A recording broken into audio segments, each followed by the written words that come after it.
dahulu sahabat itu pernah memanggil Rasulullah hanya dengan menyebut nama saja. Ya Muhammad, wahai Muhammad. Apa dalil yang berbicara tentang bolehnya selain apa yang sudah kita jelaskan barusan?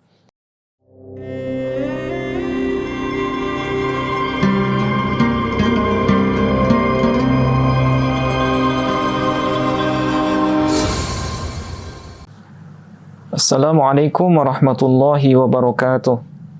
Bismillah walhamdulillah wassalatu wassalamu ala rasulillah wa ala alihi wa sahbihi wa man walah wa la hawla wa la quwwata illa billah, amma ba'du. Sahabat Ribat Nuroniyah yang insyaallah dirahmati Allah Subhanahu wa taala. Salah satu di antara isu klasik yang masih dibahas oleh sebagian kaum muslimin hingga hari ini adalah isu terkait dengan bagaimana hukum membaca atau menambahkan bacaan Sayyidina ketika bersalawat kepada baginda Rasulullah Sallallahu Alaihi Wasallam. Pasalnya, ada sebagian kalangan yang mengatakan bahwa Rasulullah itu mengajarkan salawat kepada para sahabat hanya atau tanpa dengan menambahkan lafaz Sayyidina. Sebagaimana yang tercantum dalam sebuah hadis sahih riwayat Imam Al-Bukhari dan Muslim yang bersumber dari sahabat Abu Sa'id Al-Khudri, di mana Rasulullah atau di mana para sahabat pernah bertanya kepada Rasulullah sallallahu alaihi wasallam, "Wahai Rasulullah, kami sudah tahu bagaimana mengucapkan salam kepadamu. Tapi kaifa nusalli alaik? Tapi bagaimana cara kami bersalawat kepadamu, wahai Rasulullah?" Kemudian Rasulullah menjawab, "Qulu Allahumma salli ala Muhammad wa ala ali Muhammad kama sallaita ala Ibrahim wa ala ali Ibrahim," sampai kepada akhir salawat. Nah, ketika itu Rasulullah menjawab, "Allahumma salli ala Muhammad wa ala ali Muhammad." Jelas bahwa di hadis itu tidak ada lafaz Sayyidina yang diucapkan langsung oleh baginda Rasulullah Sallallahu Alaihi Wasallam. Nah, berdasarkan hadis ini, sebagian kaum muslimin mengatakan bahwa tidak boleh bagi kita untuk menambahkan lafaz yang Rasulullah tidak mengajarkan kepada kita semua. Nah, benarkah seperti itu? Nah, pada kesempatan kali ini kita akan mencoba menjelaskan apa sebenarnya hukum menambahkan lafaz Sayyidina ketika bersalawat kepada baginda Rasulullah Sallallahu Alaihi Wasallam.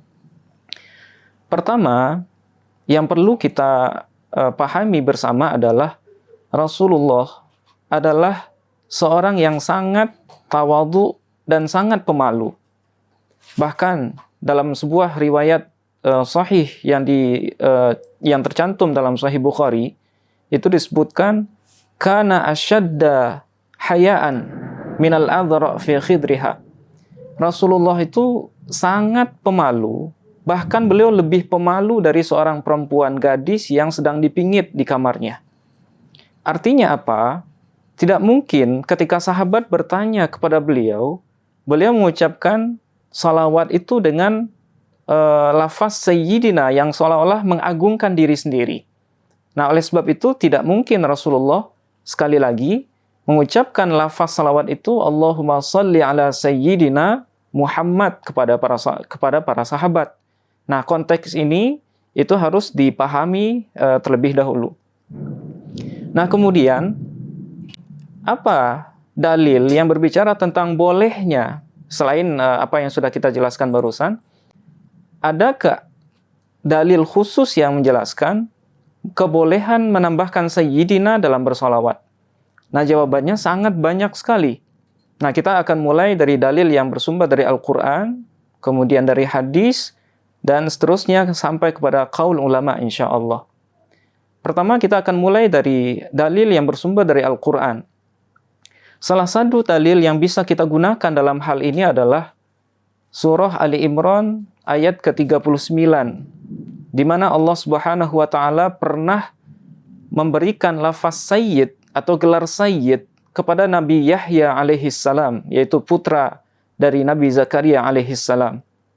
Apa kata Allah dalam Al-Qur'an? annallaha yubashshiruka bi Yahya musaddiqan bi kalimatin minallahi wa sayyida. Allah Subhanahu wa taala memberikan kabar gembira kepadamu wahai Zakaria dengan lahirnya Yahya, ya, dengan lahirnya Nabi Yahya alaihi salam, yang mana dia musaddiqan bi kalimatin minallah. Dia adalah orang atau nabi yang membenarkan apapun yang berasal dari Allah Subhanahu wa taala, dan dia adalah seorang sayyid, dia adalah seorang pemimpin, wa hasura, dan dia juga orang yang terjaga dari memperturutkan hawa nafsu, wa nabiyyam minas salihin, dan dia juga seorang nabi dari orang-orang yang soleh. Nah, berdasarkan hal ini, Nabi Zakaria saja yang secara maqam di bawah maqam Rasulullah Shallallahu Alaihi Wasallam diberikan gelar Sayyid oleh Allah Subhanahu Wa Taala. Nah, bagaimana mungkin Nabi kita, yaitu Sayyid, pemimpin dari semua Nabi yang ada, tidak boleh kita berikan beliau gelar Sayyidina? Ini merupakan sebuah logika yang sangat pas, atau logika yang sangat logis kalau kita memberikan lafaz Sayyidina itu kepada baginda Rasulullah Sallallahu Alaihi Wasallam. Kemudian kalau kita baca lagi dalam Al-Quran, dalam surah An-Nur ayat ke-63, disebutkan bahwa Allah Subhanahu wa taala melarang kaum muslimin memanggil Rasulullah dengan panggilan yang sama ketika seseorang memanggil temannya. Apa kata Allah Subhanahu wa taala? La taj'alu du'a ar-rasuli bainakum ka du'ai ba'dikum ba'dha. Wahai para kaum muslimin, atau wahai para sahabat Nabi. Dalam ayat itu konteksnya adalah sahabat Nabi. Jangan kalian jadikan panggilan terhadap Rasul di antara kalian sama seperti panggilan sebahagian kalian kepada sebahagian yang lain. Nah, jelas pada ayat ini Allah Subhanahu wa taala mengingatkan para sahabat agar tidak menyamakan panggilan kepada Rasul dengan panggilan kepada teman ataupun kerabat mereka. Nah, dalam hal ini Al-Imam Ibnu Katsir dalam tafsirnya mengutip sebuah riwayat yang bersumber dari Sayyidina Abdullah bin Abbas, di mana beliau pernah menceritakan, kanu yaquluna ya Muhammad ya Abul Qasim, fanahahumullahu an dzalika i'dhaman li nabiyhi sallallahu alaihi wasallam. Sayyidina Abdullah bin Abbas pernah menceritakan, dahulu sahabat itu pernah memanggil Rasulullah hanya dengan menyebut nama saja, ya Muhammad, wahai Muhammad, ya Abul Qasim, wahai Abul Qasim. Lalu Allah melarang mereka dari hal itu, i'dhaman li nabiyhi sallallahu alaihi wasallam, sebagai bentuk pengagungan untuk nabinya Muhammad sallallahu alaihi wasallam. Begitu juga dengan sebuah riwayat yang bersumber dari Qatadah sebagaimana yang dikutip oleh Imam Ibnu Katsir. Apa kata Imam Qatadah? Amarallahu ayyuhaba nabiyyuhu wa ayyujalla wa yu'azzama wa ayyusawwada sallallahu alaihi wasallam.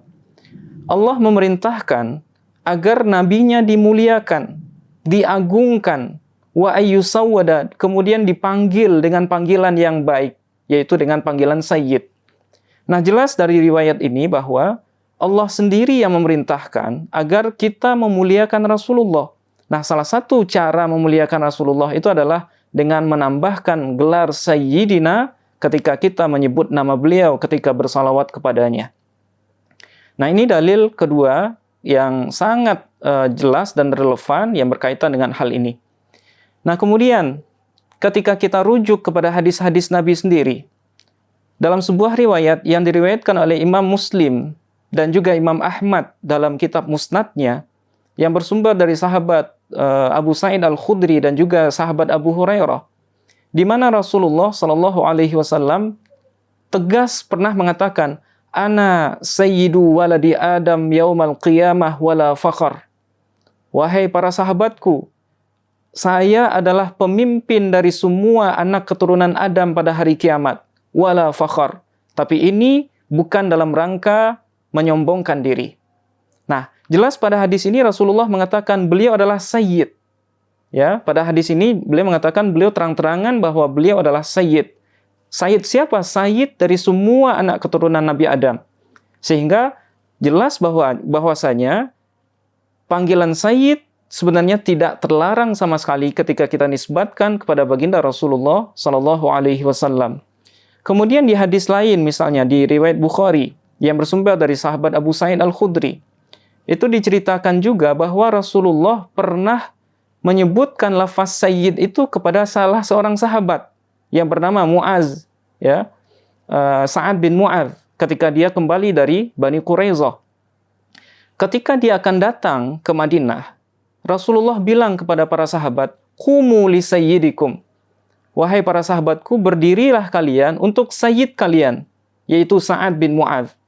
Nah, kepada sahabat saja Rasulullah mengatakan sayyid, ya, dengan kerendahan hati beliau, dengan ketawaduan beliau. Beliau memberikan gelar sayyid kepada salah seorang sahabat yang bernama Sa'ad bin Mu'adz. Nah, sekarang mana, kalau kita bandingkan, mana yang lebih tinggi maqam Rasulullah dengan maqam sahabat? Maka jelas jawabannya adalah Rasulullah Shallallahu Alaihi Wasallam. Nah, oleh sebab itu tidak ada salahnya kita menyebutkan sayyid untuk Rasulullah Shallallahu Alaihi Wasallam.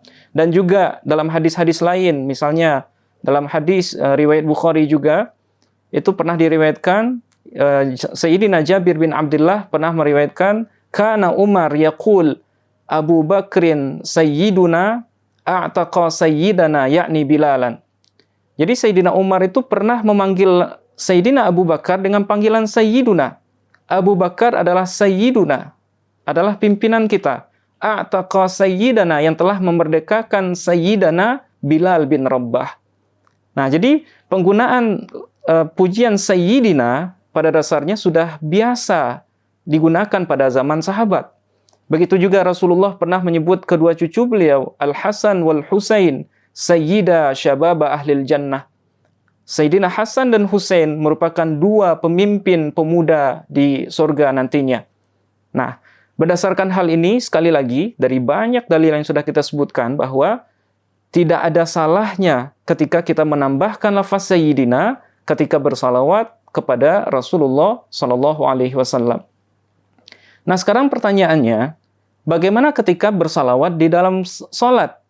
Bolehkah kita tetap menambahkan sayyidina di dalam sholat? Nah, dalam hal ini, Imam Yusuf Khattar Muhammad dalam salah satu karyanya, Al-Mawsu'ah Al-Yusufiyah, beliau menjelaskan bahwa disunnahkan, ya, bagi seseorang untuk menambahkan lafaz sayyidina ketika dia bersalawat sekalipun di dalam sholat. Beliau juga mengutip sebuah kaedah bahwa jaza ihdatsu dzikrin fi sholati ghaira ma'thurin idza kana ghaira mukhalifin lil ma'thuri.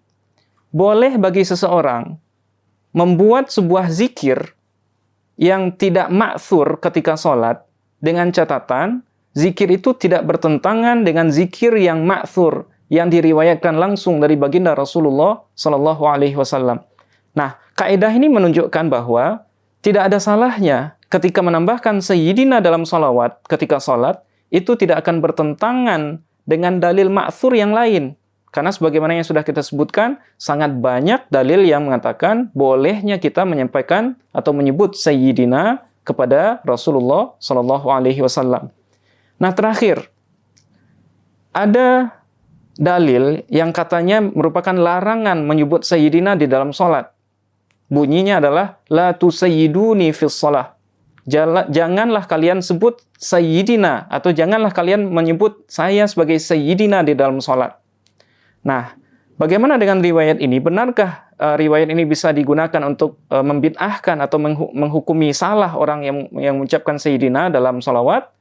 Jawabannya adalah, hadis ini adalah hadis maudhu, sebagaimana yang dikatakan oleh Imam As-Sakhawi dalam kitabnya Al-Maqasid Al-Hasanah. Beliau mengatakan bahwa hadis ini la aslalahu, tidak punya dasar sama sekali, tidak punya sanad yang bisa dipertanggungjawabkan dalam ilmu hadis. Kemudian, secara redaksi pun, la tusayyiduni ini berbeda atau keliru dalam konteks bahasa Arab. Karena bahasa Arab jangan kalian sayyidkan aku, bukan la tusayyiduni, tapi la tusawwiduni. Karena kata kerja sada, itu mudhari'nya adalah yasudu, pakai waw, bukan sada yasidu. Nah, oleh sebab itu, dalil ini, sekali lagi, tidak bisa kita jadikan sebagai dalil yang melarang kita untuk menambahkan lafaz sayyidina ketika bersalawat kepada baginda Rasulullah Sallallahu Alaihi Wasallam. Mungkin ini saja, mudah-mudahan bermanfaat. Assalamualaikum warahmatullahi wabarakatuh.